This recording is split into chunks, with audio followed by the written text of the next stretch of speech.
No tšau, sellised mõtted. Vaata, kui me vaatame inimkeha, siis me vaatame, et on üks inimkeha. Ma tean seda inimest ja see ongi see inimene, keda ma tean. Aga inimene nii-öelda siis, see iseloom on nii-öelda muutlik. Ta ei ole nagu, see keha võib näha välja ühesugune 10 aastat või 20 aastat. Aga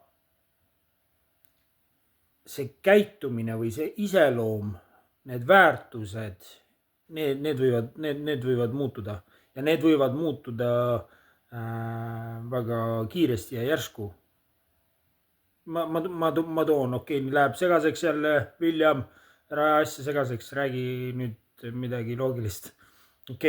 Vaata, meie iseloom kujuneb välja siis et elu jooksul hakkab välja kujunema erinevates olukordades on erinev iseloom. Vaata, kui sa kohtud inimesega, vaata, märka, kui sa kohtud inimesega, reeglina pannakse nii-öelda kõige ideaalsem jalg ette. Tavaliselt nagu, et näed, ma olen kusagil peol kohtute ja ütleme, et kusagil peol kohtud, saad mingi pidu on kusagil või seltskonna kokkusaamine, mis sa mõtled, et seal tulevad kõik autentse nagu sinna ja kõik on nagu täiesti 100% nagu sellised, et sellised nagu nad seal peol on, sellised on nad kogu aeg või?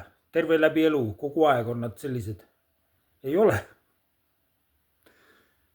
Ja see on rumal arvata, et inimene nagu ta sinna peole ilmub, et selline ta on kogu aeg.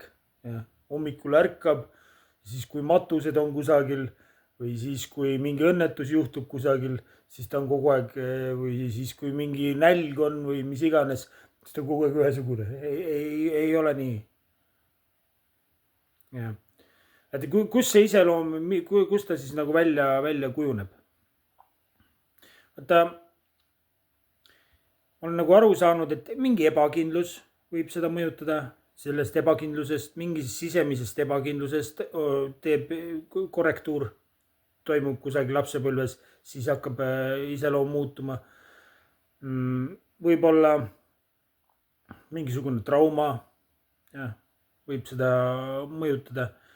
Mingisugune hetke nii-öelda strateegia, kuidas oma vajadustega kohtuda, võib mõjutada inimese käitumist, see, kuidas ta käitub.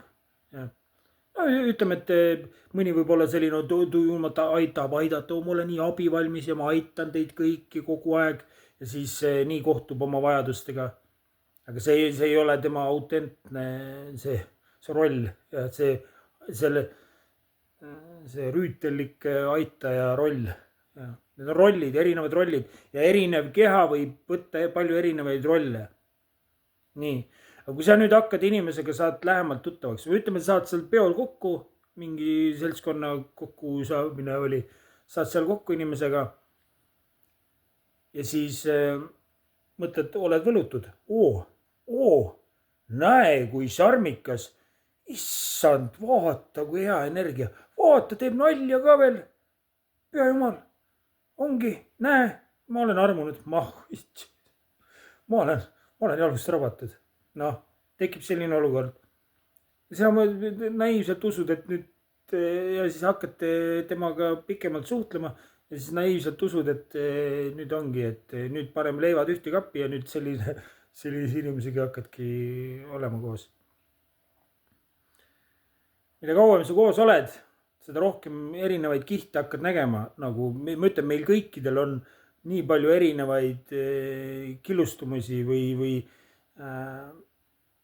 kuidas me oleme teatud olukordades. Igas tujus või nagu tujud määravad tihtipeale selle ära, milline iseloom meil on, kui palju meil energiat on.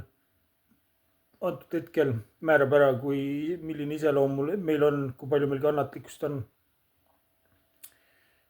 Kui optimistlikud me suudame olla. Seal on nii palju erinevaid faktoreid. Aga vaata, Sellepärast ongi hea vaata teha update. Ütleme, et kui sa hakkad ühe inimesega nagu saad tuttavaks, mõnda aega suhtled, siis on hea teha update, nagu uuendada seda versiooni, mis inimese, mis käitumised lagedale on tulnud. Seepärast, et alguses võib olla inimene võib kõik imeliselt käituda. Aga tähendab, kui see ei ole tema autentne versioon, siis see võib muutuda tulevikus. Ja siis meil on tihtipeale oleme, ma ei tea, võlutud sellest esmamuljest ja siis meil tekib nagu segadus. Oota, see käitumine ei lähe nagu kokku sellega, kuidas ma sind näen nagu vaimusilmas, nagu et miks sa käitud nagu teistmoodi. Ja siis on nagu hea teha see uuendus. Kõikides inimestes on tegelikult nagu hästi palju erinevaid versioone, millised nad võivad olla, kuidas nad võivad olla. Ja tihtipeale ka see, kuidas meie teist inimest näeme, see võib mõjutada seda, kuidas tema käitub meiega. Meil võib olla alateadlikult mingi kohutav projektsioon inimesele peale pandud ja siis kui tema ei ole teadlik sellest projektsioonist, siis ta võtab automaatselt, võib võtta selle projektsiooni omaks ja hakkabki käituma nõmedalt. Aga meie ise aitame kaasa sellele. Võtabki selle rolli,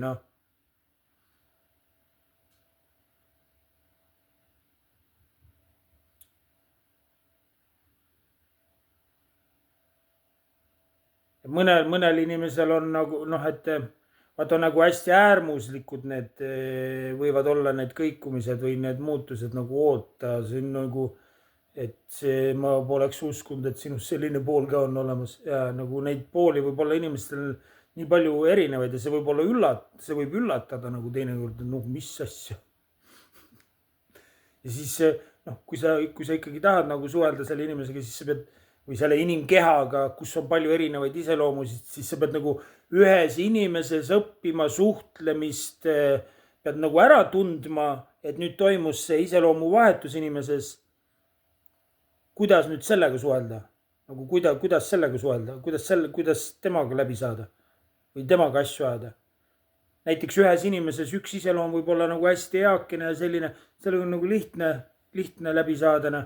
Aga järsku võib lükata mingi selle ametliku versiooni, selle tööversiooni sisse, siis temaga niimoodi ei saa suhelda, nagu temaga pead nagu selles suhtes konkreetselt otse rääkima. Nagu temaga ei saa sellist ninnu-nennutamist sõbralik. Aga see võib olla kõik toimuda ühes inimeses.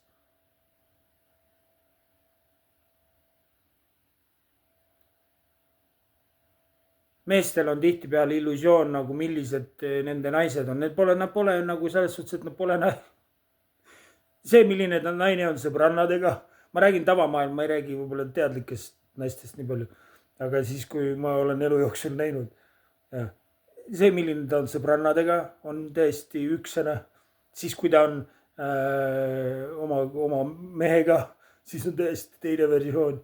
Siis kui ta on üksinda, siis on kolmas versioon. Siis kui ta on oma arvukesega, siis on neljas versioon. Siis kui ta on lastega, siis on viies versioon. Siis kui ta tahab midagi saada, ütleme näiteks kelleltki, siis ta on 6. versioon.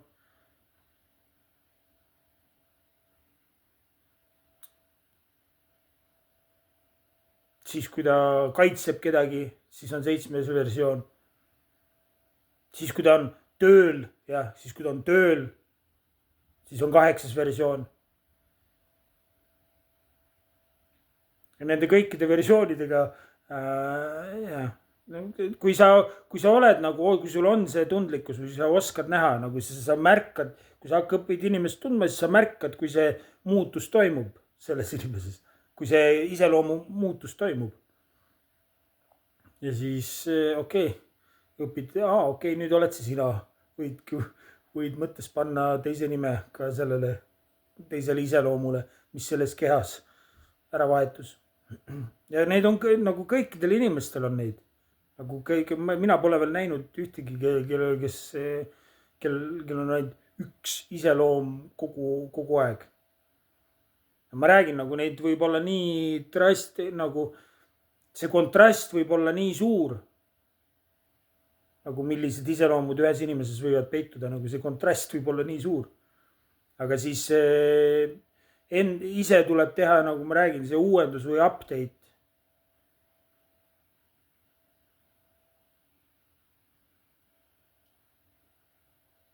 Et mitte näha kogu aeg ühte, sa võid jääda nagu, jäädakse nagu lõksu, võidakse jääda lõksu mingitesse, mingi suhte, vaata mingised sellised tsüklid võivad tekkida või sellised, näed, lepime ära, nüüd on jälle see versioon, sul on jumala hea meel, et ma saan nüüd olla selle versiooniga, jess, jumal tänatud, kõik on nüüd, kõik, vana sina oled tagasi, no vana sina oled tagasi. Ja siis paari päeva pärast on see teistsugune versioon ja siis temaga ei saa enam hästi läbi. Ja siis sa mõtled, siis oled segaduses, mis toimub. jah.